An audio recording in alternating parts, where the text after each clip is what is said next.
FNR, Football Nation Radio. Buzianis, no call! Score! Salamini for Cole. Cole on the run. Shoots. 2-0.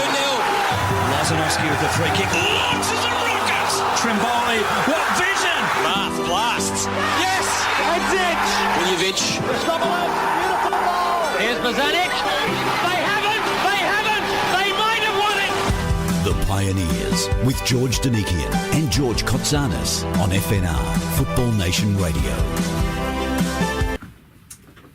It's that time of the week. It's the Pioneers. G2, welcome to the program that you've given life to over the last, 10 months? Is it 10 months? Nearly 10 months, nearly 40 shows, or roughly 40 shows. And our very first one, Charlie Yankos. Charlie, yeah. Just saw some photos of Charlie in the back room that our guest brought in. And tonight we've got a very, very special. Absolutely, got another Socceroo, a legend. And some of those interesting sound bites that you've prepared were from clubs that our Pioneer not only played for, but also coached some of them, didn't he? He did, and I think in one of those, the Gary Cole goal, he might have seen the bum end of Gary Cole on that particular day in a derby, but I don't want to upset him at the stage. No, we're talking about a young man who was born in Dundee way back on the 19th of June.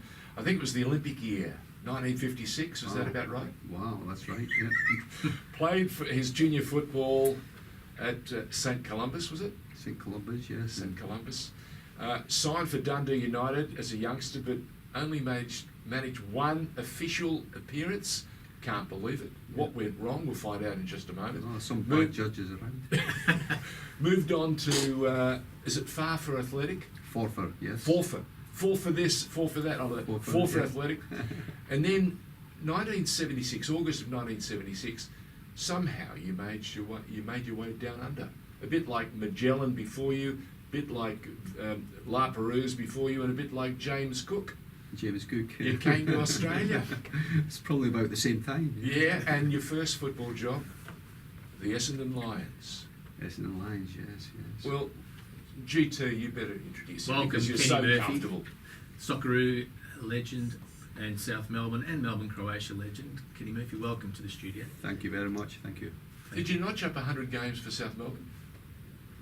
I don't think they're counted in these days. I wouldn't know how many games I played. I think you played about 96, 97. Was it? Yeah. But they were very enjoyable, whatever it was. Well, did you enjoy? We don't get a chance to ask enough of you because we run out of time. Yeah. What were the delights about playing before those crowds at that time? Whether it was for J.U.S.T, or whether it was for Croatia, or whether it was for, Hellas. Yeah.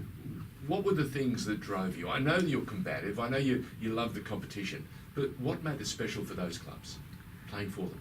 I think the passion. I grew up in Scotland, and the passion for Celtic and Rangers everybody talks Huge. about. And you came out to Australia, and you had clubs like South Melbourne and Heidelberg playing each other. And I couldn't believe the crowds. Obviously, they're not massive compared to even what we're getting in Melbourne today. But the Scottish Premier League, or the Scottish First Division at that time, wasn't getting the crowds that Hellas and Heidelberg were getting. So it was kind of a surprise when I come out here at first.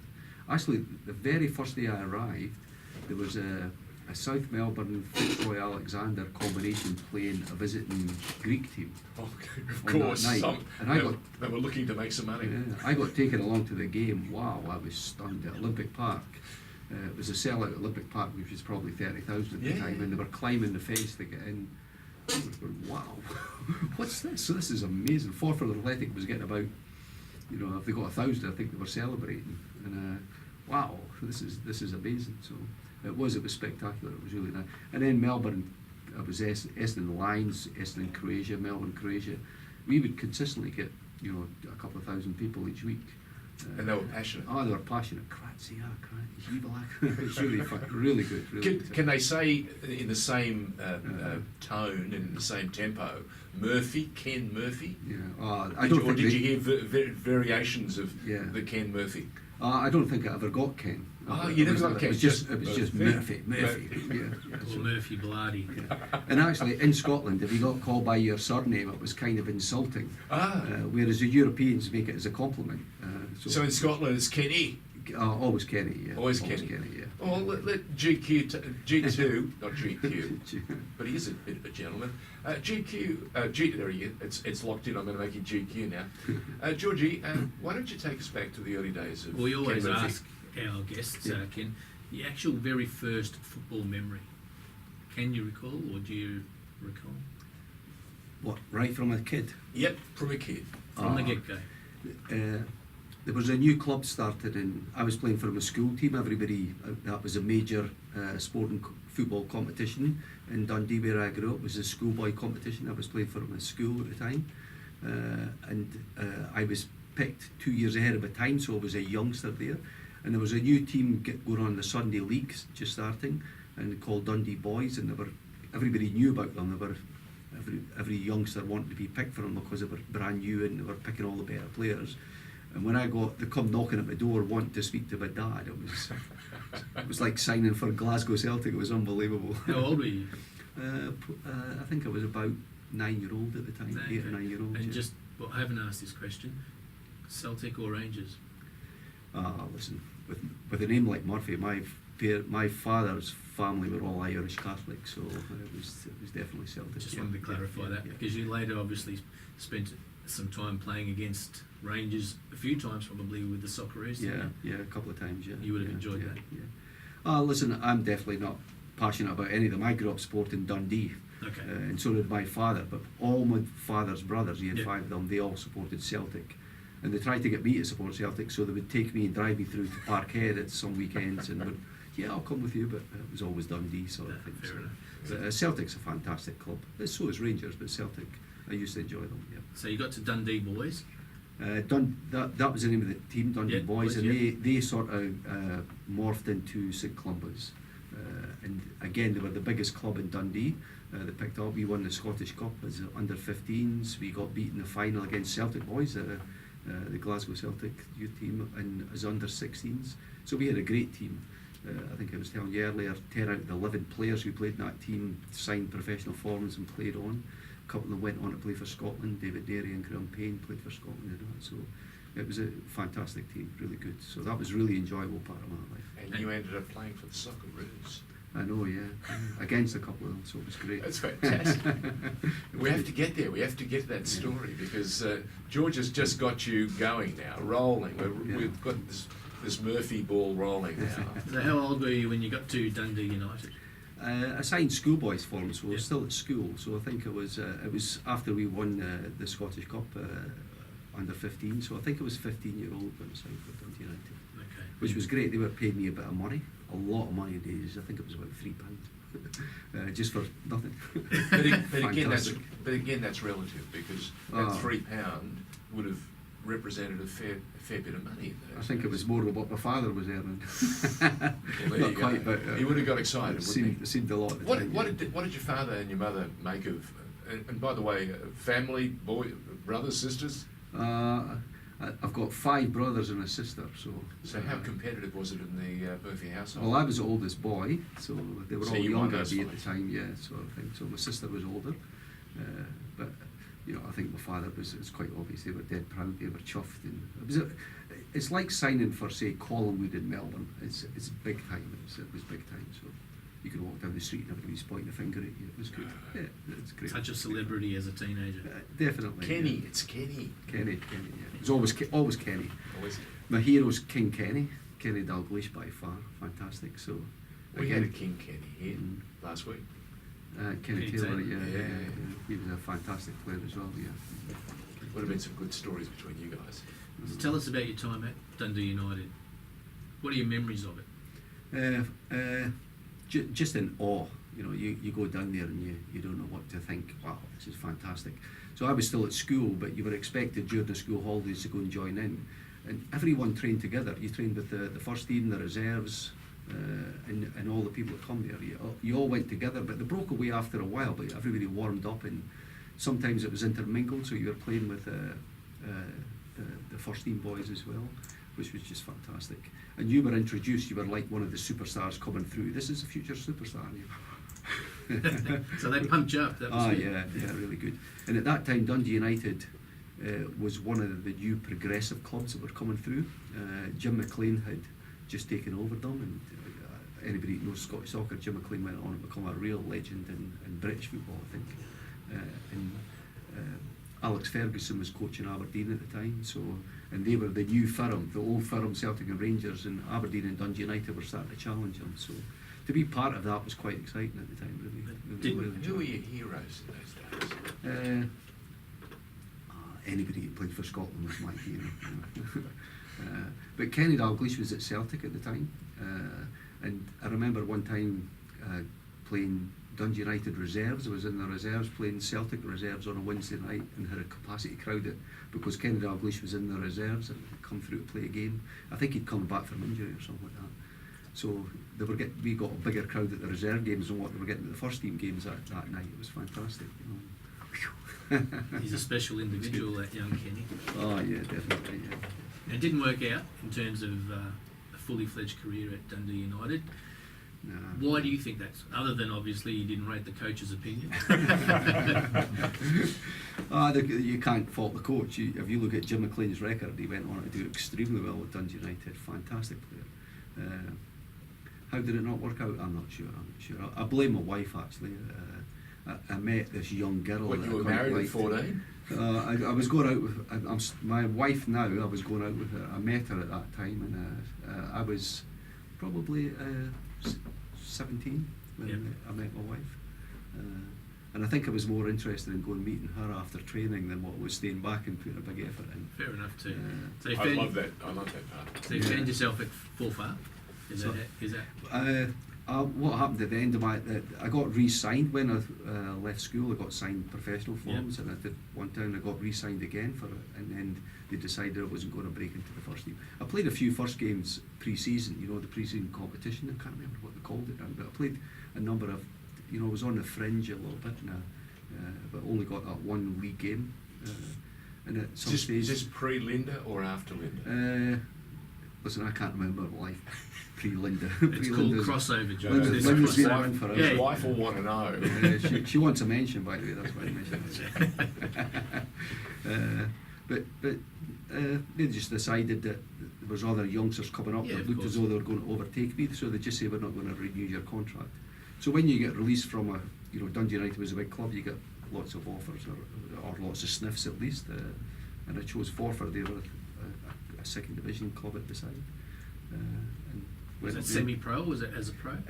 No, it was semi-pro. Yeah. Even at Dundee United, I was semi-pro. They were thinking the game was going to go part-time, so they encouraged you to take an outside job as well. So I took on an engineering apprenticeship at the time, and it was helped through Dundee United a bit as well, sort of thing. So they released me to go and do training and playing and everything like that. So when I got released, I kept on that job, and then at that time Forfar was part-time as well. So so I actually signed with them and actually started speaking. And how the Australia thing came around is I was speaking to someone and somebody got in touch, and I said we were thinking about going to Canada just for a bit of adventure. My wife's auntie was living in Canada, so I mentioned to somebody, they said to me, what are you going to do? I said, I think we're going to travel, might go to Canada. And this guy says, I know a guy that scouts for teams in Canada. You want me to mention your name? I said, yeah, sure. And this guy phoned up and said, I haven't got anything in go to Canada at the moment, but I've got a club's pretty desperate for players out in Australia. And I went, sunny, blue skies, warm. Olympic. Okay, yeah. And it was actually a guy who was scouting in a couple of Scottish clubs, and John Gardiner here. You remember John Gardiner? Yeah, of course. Yeah.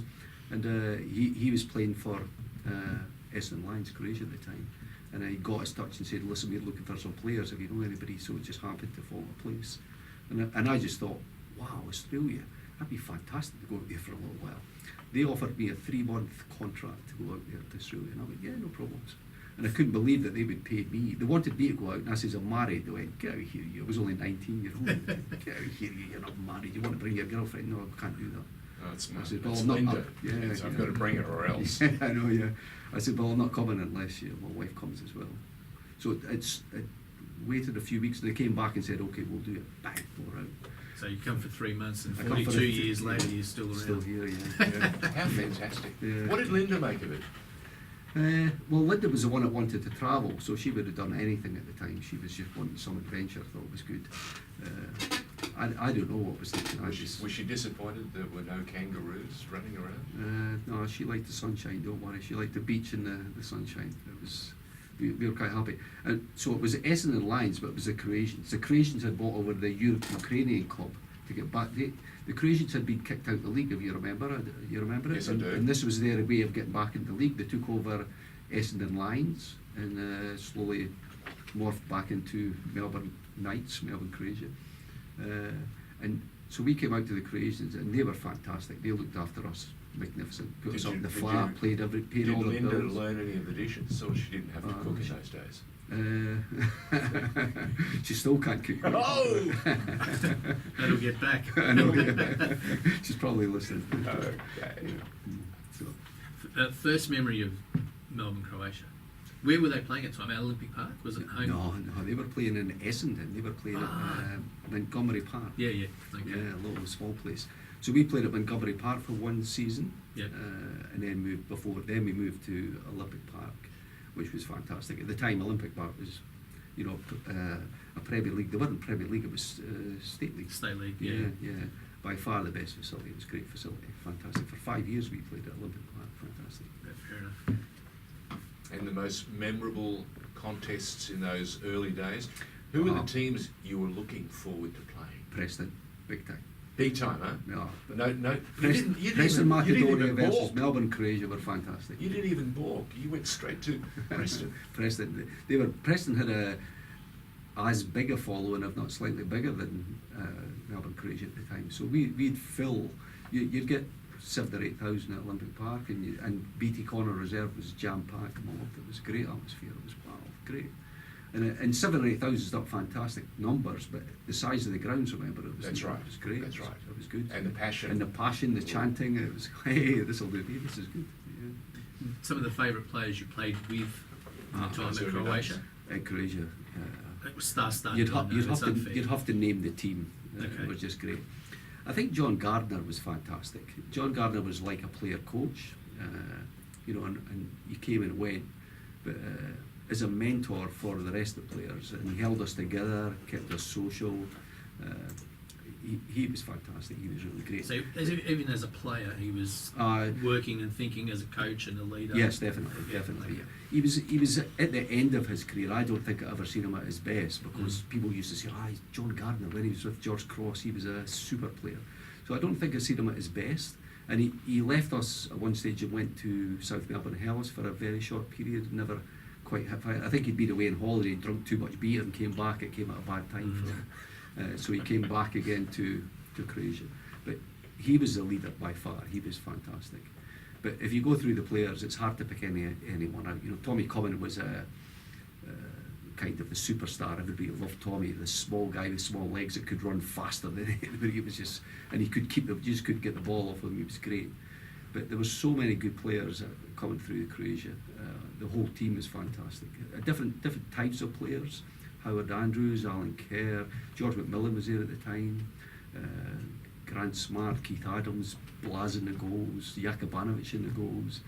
And we're going to have Jakubanovic on the Pioneers real soon. If you look at Jaka playing for us in the State League, and then he's away over at Derby County playing that was magnificent at the time. So there was so many of them. Steve Koska, Carl Gilder, just so many players. You couldn't say this one was better than that one. We were strong in every position. We're talking to Ken Murphy on the Pioneers on Football Nation Radio, G1 and G2, basically doing the Inquisition. Why were we so fortunate, Ken? You've watched the game in this country for the better part of 40-odd years. Why was it so special? Was it because we got so many new players through this explosion of communities that came from Europe and other parts of the world to make a new home down under? Yeah, I think that when people came out to Australia, it was it was an ethnic social club. That's where it evolved from. But like in my case, I was brought out here for football, for soccer. So, and that was a way of keeping your friends, all your friends. It become a society, it become your social group. It was more than just, you know, playing for your sport or playing for even a bit of money.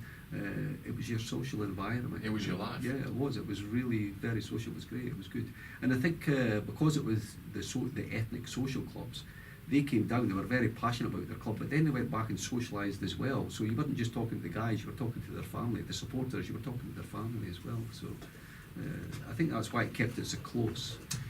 I remember my time at South Melbourne when I was president there, and one of the joys was inviting the team after the game to come and have dinner, and to provide the hospitality, and to see the players and their families mix. And then get on the coach and go and leave. And that was a surprise. Exciting times. Yeah, that was a surprise to me. When I was with Dundee United, we were banned. You weren't allowed to go to the social club, and you keep away. You know, don't want you drinking. If you want to drink, you weren't allowed to drink. But if you want to drink, get yourself out of sight, away, going. Then you come out here, and the first day I was there, I was offered a whiskey. I went, "Wow, they're testing to see if I drink." No thanks. No thanks. What, Scotsman doesn't drink? What's wrong with you, son? From then on in, it was barbecues, social. You were encouraged to socialise with the members of the club. Oh, it was great. We'll find out some more about how social Ken Murphy got when we return to the Pioneers on Football Nation Radio. Welcome back to Evenings on Football Nation Radio. We're on the Pioneers with G1 and G2 and our special guest, Socceroo legend Kenny Murphy. Georgie, we're having some interaction. He's got people from everywhere. He's got Twitter going. He's got the phone going. Twitter wants to know, I think it's Tass Zafiropoulos, says, "Hey George," and he's talking about both of us, G1 and G2. You sure? Ask Kenny about his favourite memory of the '84 Hellas Championship, especially that amazing demolishment of the Burgers in the semi. His words, not mine. Is demolishment a word? No. Okay. 4-2 with that ripper goal from Oscar. Oscar Kuno was a star, a superstar, wasn't he? He was fantastic. Yeah. The Heidelberg beat them in the semi-final was fantastic. It was good. I think we had to come from behind, if I remember right. But they had a super team at the time as well. They were fantastic. Charlie got sent off that day, didn't he? Charlie got sent off all the A time. lot of times. But he did get sent off that day. Charlie Yankos, he's another one. Yeah. He was a hard man to play against, tough guy. But it probably helped us actually. I think Heidelberg maybe had the edge until Charlie got sent off. I don't want to say yes, but I'm saying yes. Yeah, but that's part of the game. You've got to keep your discipline as well, and Correct. you've got to wind people up and get them sent off. And Charlie was renowned a little bit for that. Sorry, Charlie. But the final against Olympic was fantastic. It was fantastic. You didn't wind people up. Never. Charlie tried to wind me up all the time. Tell us about the final. It's amazing. The memory. You don't remember the game too much. You know, you get so engrossed in it, you don't remember it. I remember Peter Catholis. I'm not sure why, but I thought he played very well that day. Peter Catholis, both times we had to be very careful. And I remember thinking, oh, this guy's a lot better than what I actually thought he was. And he was renowned for being a super player, but he was a strong guy. He was good. He was fierce. Yeah. And determined. Good technique. Yeah. The cat. And I remember, I think it was 2-1 the first leg, if I remember right. So we thought, go up to Sydney is going to be harder. Big crowd, it was passionate and everything like that. And we scored early. We killed them off. And it was just a great feeling, fantastic feeling. I was there. In Sydney as well. Yeah. Both games in Melbourne. Yeah. I missed the Melbourne You missed game. the Melbourne Had to game. watch it on television. Yeah. But remember, these are the early days of SBS, and Yeah. I didn't travel to Melbourne as often as I would have liked. Right, okay. No, they had a very tight leash.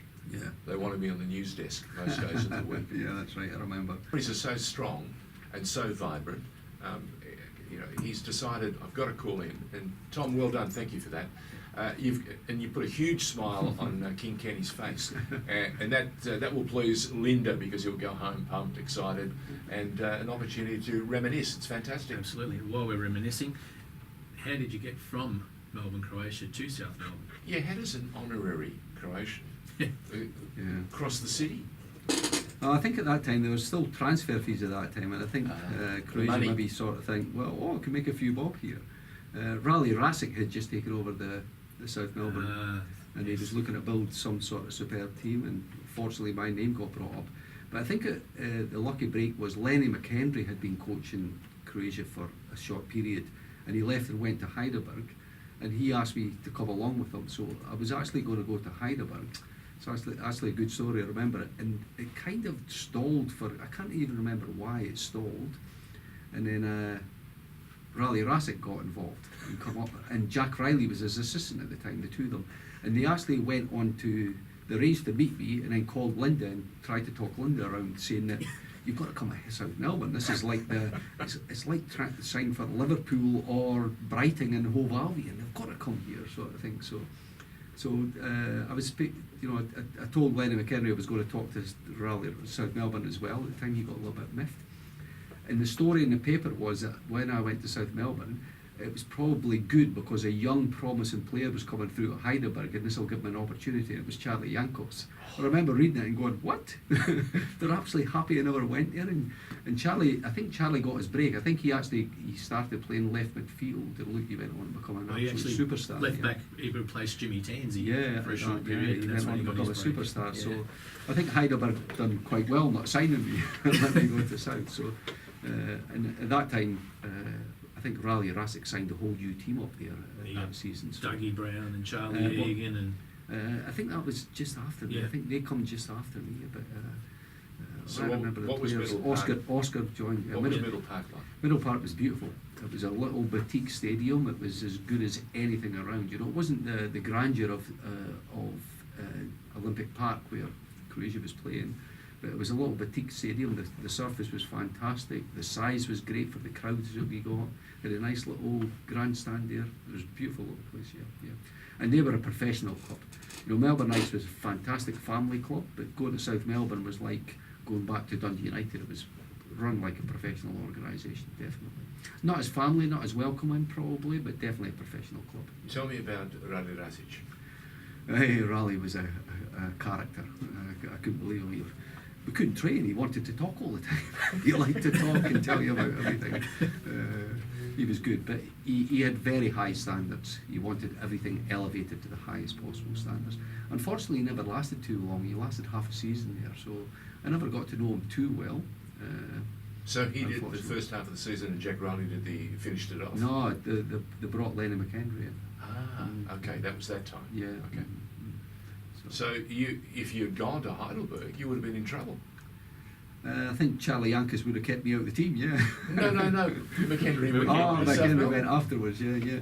I think, I can't remember now. But Lenny, could have been in trouble, yeah.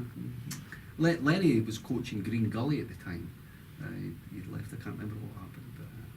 But, Green Gully have just parted ways with Arthur Pappas. Oh, so again, you know, serendipity, we go around in circles. It's also cyclical.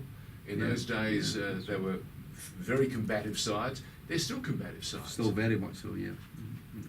I think it's, I've been sacked as well, so, but I think you've just got to take it and go with it. One person's misfortune is another person's fortune. You know, I got great opportunities sometimes by people getting dropped out of the team or getting sacked or whatever.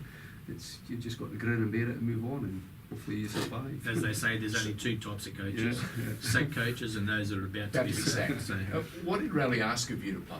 How did he want you to play? I think Raleigh's guidance wasn't. It was very loose. It was very bring you on board. He expected you to know what to do. He wanted me to be a box-to-box player, come back and defend and get yourself up for every opportunity. He signed me as a left-sided player. I was always a left-sided player, and he had a number there at the time. George Campbell was there, Steve Wood was there, Branko Buljevic was there, and then he added me. So there was a lot of left-sided players, a lot of competition. So that's where he got us. That he just put you all in there and let you compete with it. Remind us of some of the players that you played with at Ellis.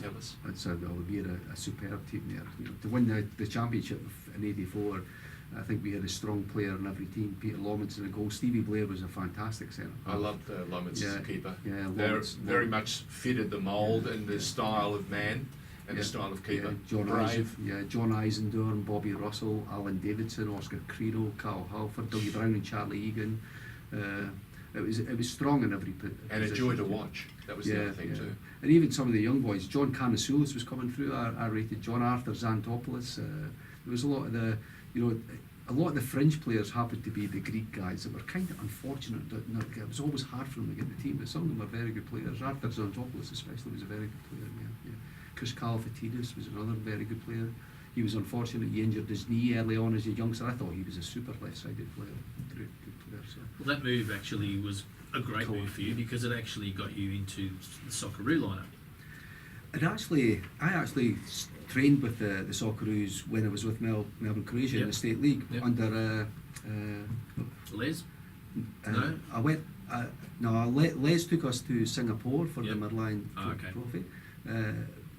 What was the crazy man's name? The coach before him, the German. Rudi Gutendorf, the crazy man. Yeah, the crazy so I man. actually got a sniff of it before. Well, when you as said soon as I crazy, went to South Melbourne, I got picked in the team. when you said the crazy German, I thought Otto Rehagel, who was known as the crazy German. Okay, Yeah, all right, okay, but yeah. I forgot. Rudi Gutendorf. Rudi Gutendorf. Yeah. That was about your time, but of What course. did you make of? Did you understand Rudi?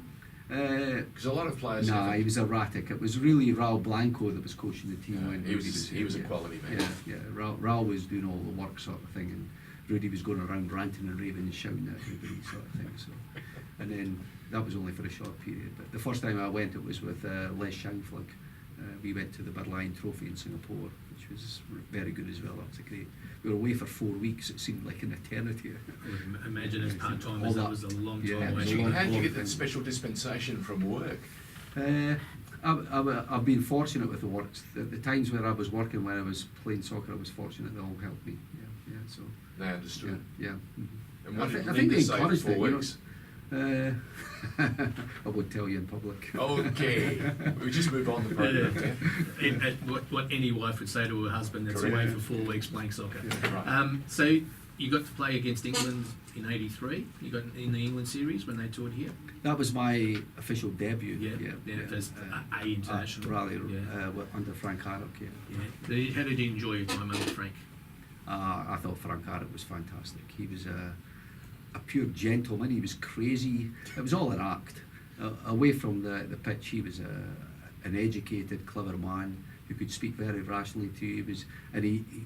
He never abused anybody. He ranted and raved in general, but never abused anybody. He was a pure gentleman. Fantastic. And obviously you enjoyed working under him, and it seemed to bring the best out of you too, because you had so many really good games for the Socceroos. Was that just a coincidence, or do you think Frank had a big influence on you?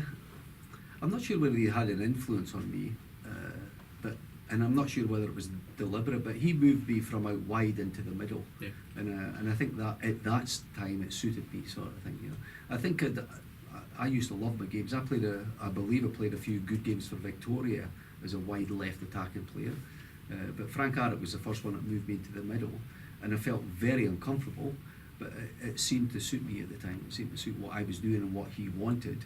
And when someone likes you, you tend to like them back. Yeah. So, especially if they're the first team coach picking the team. Yeah, that's right. Yeah. So, but he was a nice person. I kind of liked him personally, which made it easy. And I think you've just got to be lucky in life as well that you have a bit of form at the right time.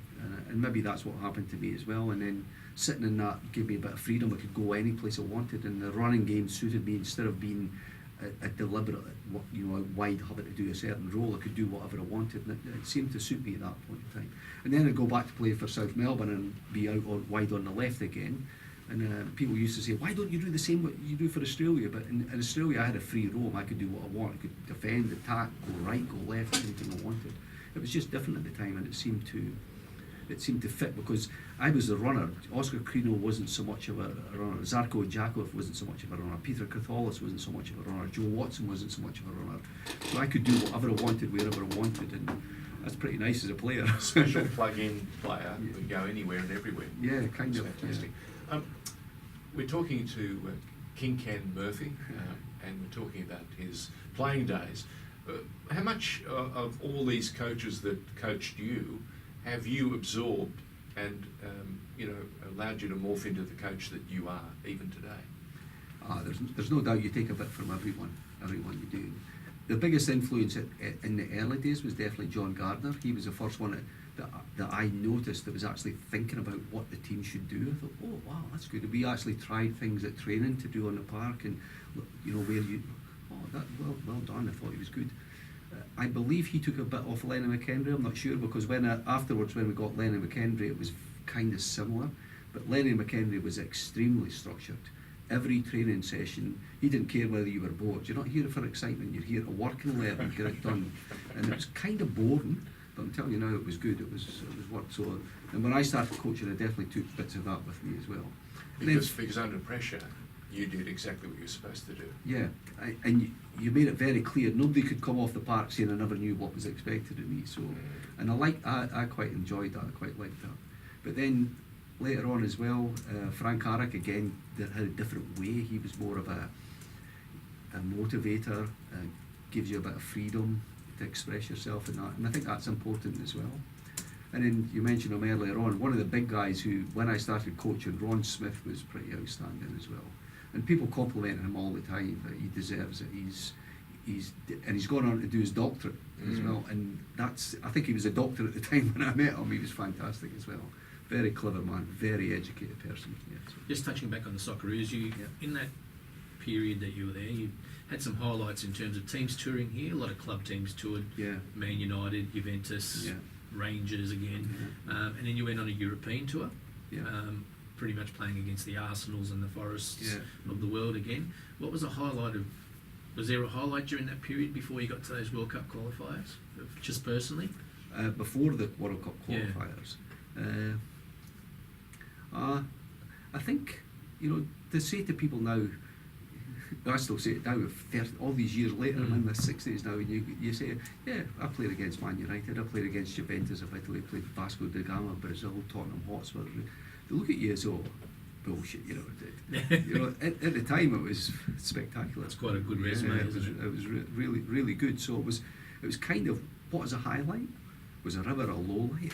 It was just, pretty buoyed for a long time. Enjoying life. Well, those World Cup qualifiers, obviously the first leg at Hampden Park, and then the return here as a Scottish boy returning home, playing against Scotland.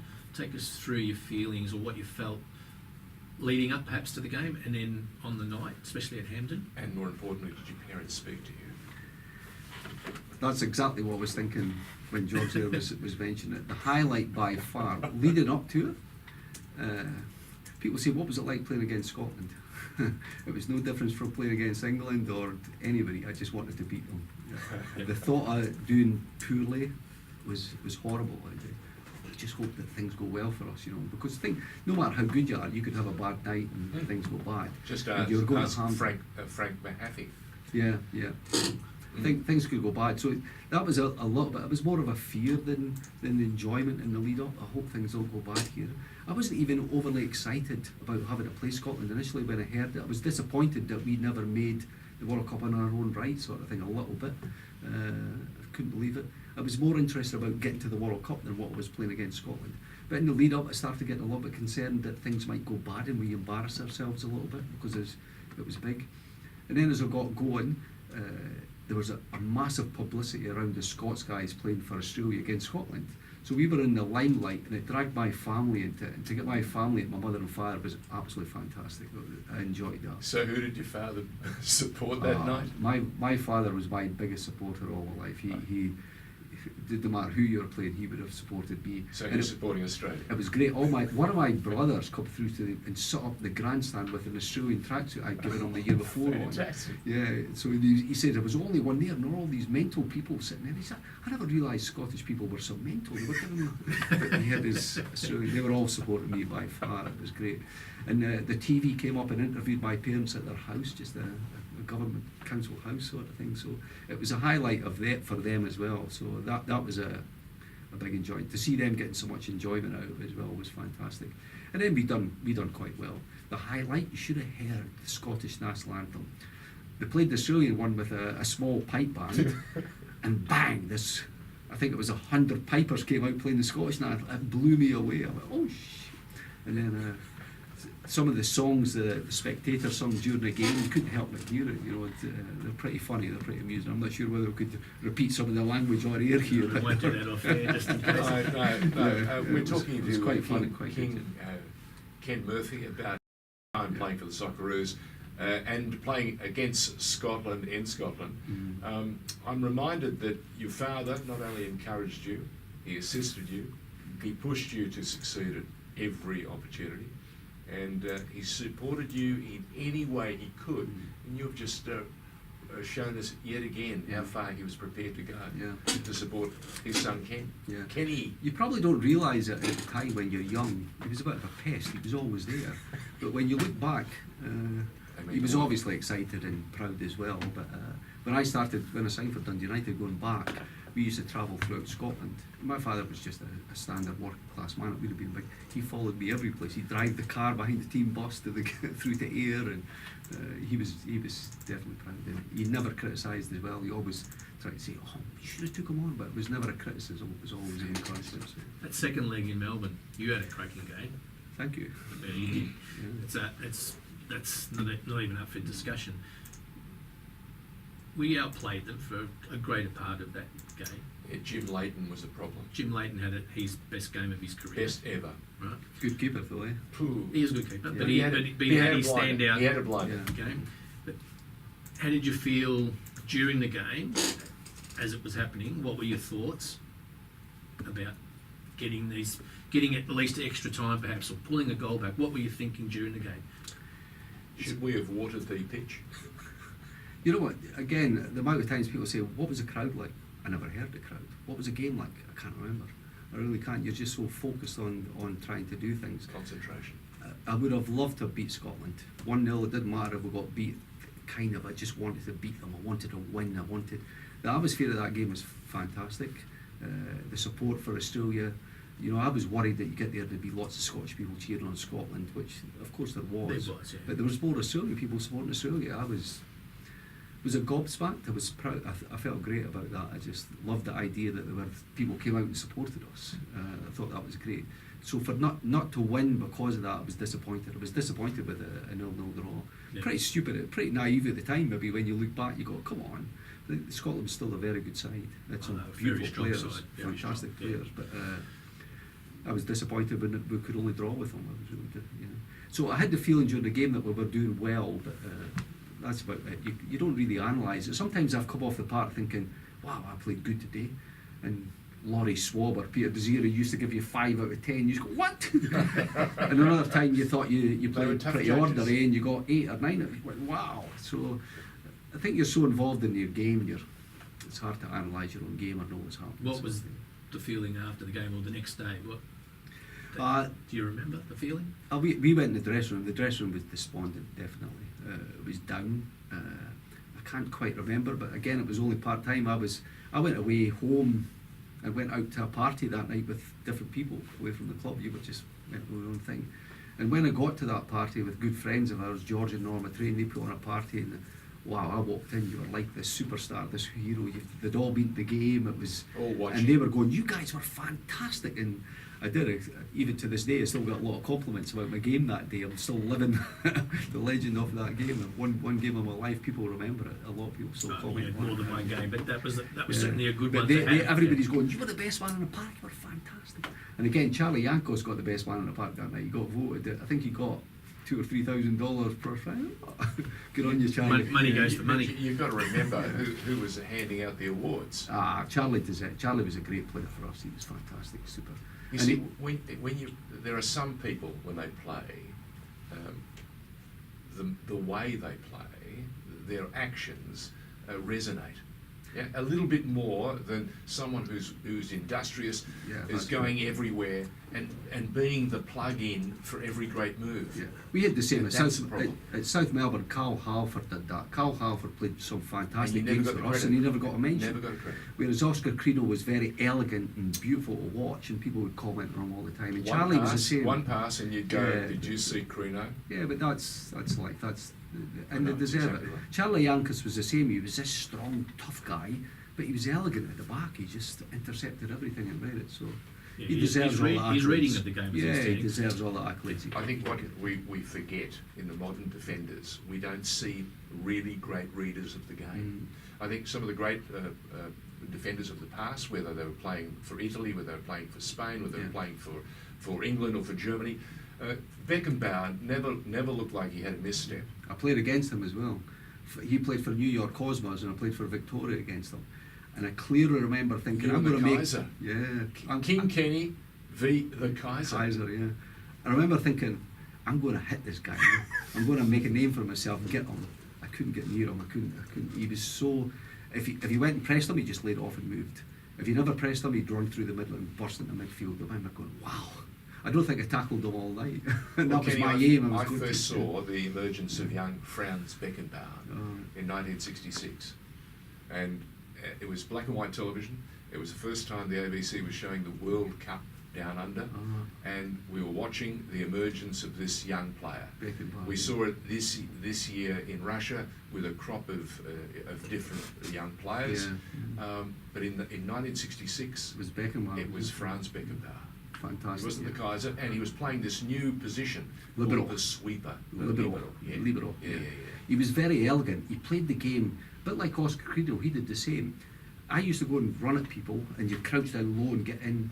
Beckenbauer would stand upright. So you go in there and you had this giant of a man standing. And he was elegant, moved beautiful, fantastic player, yeah. And could hit the ball when it needed to. He could do whatever he wanted. Yeah, he beat Lev Yashin with the goal, Yeah. and everyone went, wow. Yeah. Yeah, that was very special. Now you went into coaching. I don't want to fast track it. We're going to run out of time. Good, And I don't want you to leave without us mentioning Yeah. your coaching. What inspired you to coach? What made you think you were going to be a good coach, other than ego? Yeah, again, looking back, I think about that all the time. You know, how did I get started coaching and a lot of other people never managed to get it? Or how did I manage? Because I did it for 20 years straight, 20 seasons on a trot of coach. I think, wow, how did you do it? I've got no answer for that. I have no idea. Why did I start coaching? Yeah. I don't know what made me do it. They asked you. Thomastown said, come on. Thomastown never. What happened was Footscray just got relegated out of the Yep. National League. They got excluded. And so I was stuck. If I'd got another offer from a National League club, I would have stayed playing, but I never. So I thought, clubs started talking to me, and I thought, oh, I'm not going down to the Premier League. And I made a decision, I'm going to coach. I don't know why, to be honest, I'm not sure I'm going to coach. And I'm going to get started in coaching, I'm going to do it early enough where I could do it. I wanted to be a player coach. So I was starting to talk to a couple of clubs, and I was very close to taking on the Sunbury job in Thomastown. Thomastown were chasing me as a player. And I told them, I says, nah, I'm going to do a player coach and that's it. So we're talking, and I was actually close to taking the Sunbury job where they came back, and their coach, the Italian guy, I can't remember his name, he was coaching Thomastown, and he left him and went to Juventus. I can't remember the guy's name now. They were disappointed. And they come back and said, you still want to be player coach? Come on, come. So I took on their job, yeah. So it was kind of by default. I was lucky right at the last minute. But you coached Melbourne, Croatia, the Melbourne Knights, Yeah. Faulkner Blues, the Zebras, the Melbourne Zebras, Port Melbourne, Essendon Royals, South Melbourne, Altona Magic, Kingston, and North Caulfield. North Caulfield, yeah. One I forgot as well, Western Suburbs. Western I coached Suburbs. Western Suburbs as well for a season. I as bet you well, they yeah. still owe you money. He played for I've Western played for Suburbs. Western No, they Suburbs. don't owe One me any game money. in the They were 80s. good, actually. They were very good, yeah. Very good. So, highlight of the coaching career or highlights? Was there players that you know? Listen, when I coached, it was still Melbourne, Croatia. It was a Yeah. year before they went to Melbourne Knights. We're talking about they'd actually had the vote and decided to take Knights, but to coach a club like the Melbourne Knights at that time, the team they had, we won, we walked away with the championship. We were fantastic. They had fantastic players, really great. Anything you wanted, it was great. It was fantastic. That squad was amazing. Yeah, it was really good, and it surprised me. You know, I played with Alan Davidson and Joe Biskich. To coach them, that's when you realise, wow, these. And after coaching Thomastown, I coached Thomastown. We done quite well actually, and I was enjoying it. And we had a great team there. We done really well. The difference between Thomastown and Melbourne, Croatia at the time, you had players that were trying to play for Australia and everything like that. Branko Milosevic, Mark Silic, Tommy Pondoljak, Ivan Kilic, Francis Awara, TV, George Hanna, Theo Selamides, Paul Donnelly, Mark Talacho. You could go through the whole lot. David Miller and go. It was just a sensational team, fantastic team. And that was the A-League at the time. That's they talk about football before the A-League. That was the A-League standard, and this is the best team in the country by far. Really good, really Outstanding good team. I'm going to ask you. You haven't been involved for a few years. How long since you've been involved in any capacity? probably 5 or 6 years. Okay. Yeah. Do you miss it? Or if you do, what do you miss? I miss the social side of it, being around people all the time, seeing people coming through, the youngsters coming through, the enthusiasm for the game. I miss the shit that goes with the game as well from the committee, the whole lot. You know, people used to talk about it, but I do. I miss it. Whilst I was there, it was annoying me at the time, and I think I became old and grumpy and less tolerant of the crap that goes on that you've got to put up with. But when you're away from it, you miss it as well, definitely. Yeah. The social circle afterwards, the walking down the street, and there's always people know you because they're on it. Yeah. Once you're away from it, people forget about it. You don't know. Yeah, you need more Tom from Greenvales Yeah. to ring in or tap you yeah. on the shoulder when you're going shopping. That's right. Yeah. Kenny Murphy, you've been a success on the pitch. You've been a success as a coach, and off the field, very successful too. With a lovely wife. You've been married for 43 years. Wow. And yes, Craig and Kylie, your children, Yeah.